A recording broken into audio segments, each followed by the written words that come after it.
आणि मेळाव्याच्या पार्श्वभूमीवर वरळी डोम इथे मोठ्या प्रमाणावरती बॅनरबाजी पण करण्यात आली आहे। या बॅनरवरती राज आणि उद्धव ठाकरे यांचं तसंच बाळासाहेब ठाकरे यांचे एकत्रित फोटोज लावण्यात आले। चुकीची रिक्षा पकडून नागपूरला गेलेत त्यांनी मुंबईत परत ठाकरे बंधूंकडे या, नाहीतर कायमचे गुजरातला पोहोचाल, असा मजकूर बॅनरवरती लावण्यात आलाय। सभा झाल्यावरती आदेश द्या, महाराष्ट्रद्रोही लोकांना सरळ करायचं आहे, असा मजकूर आणखीन एका फलकावरती लिहिलाय। 5 जुलैला दोन्ही ठाकरे बंधू एकाच मेळाव्यात म्हणजे विजयी मेळाव्यात जे ते वरळी NSCI डोम येथे जे ते मेळावा घेताना पाहायला मिळणार आहे। आणि त्याच पार्श्वभूमीवर आता या संपूर्ण परिसरात मोठ्या प्रमाणात बॅनरबाजी सुरू झालेली आपल्याला पाहायला मिळते। ही मोठी कमान आपण जर पाहिली तर त्याच्यावर बाळासाहेब ठाकरे यांचा फोटो पाहायला मिळतोय।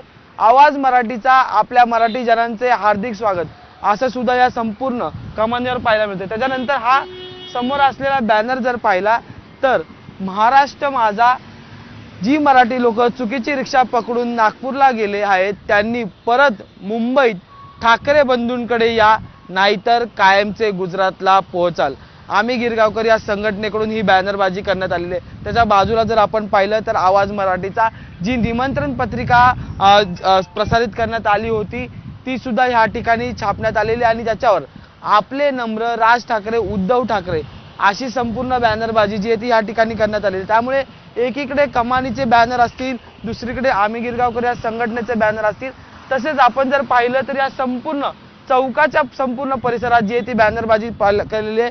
समोर जर पाहिलं तर मराठी एकजुटीचा विजय असो असे सुद्धा बॅनर या ठिकाणी पाहायला मिळत आहे। त्यासोबतच जर पाहिलं तर या ठिकाणी पुन्हा एकदा महाराष्ट्रात मराठीसाठी ठाकरे साहेब, सभा झाल्यावर फक्त आदेश द्या, कोणत्या मराठी महाराष्ट्रद्रोही लोकांना सरळ करायचं आहे, आम्ही आदेशाची वाट पाहत आहोत, असं सुद्धा या बॅनरवर देण्यात आलेलं आहे। राज ठाकरे आणि उद्धव ठाकरे एकत्र मंचावर आपल्याला पाहायला मिळणार आहेत।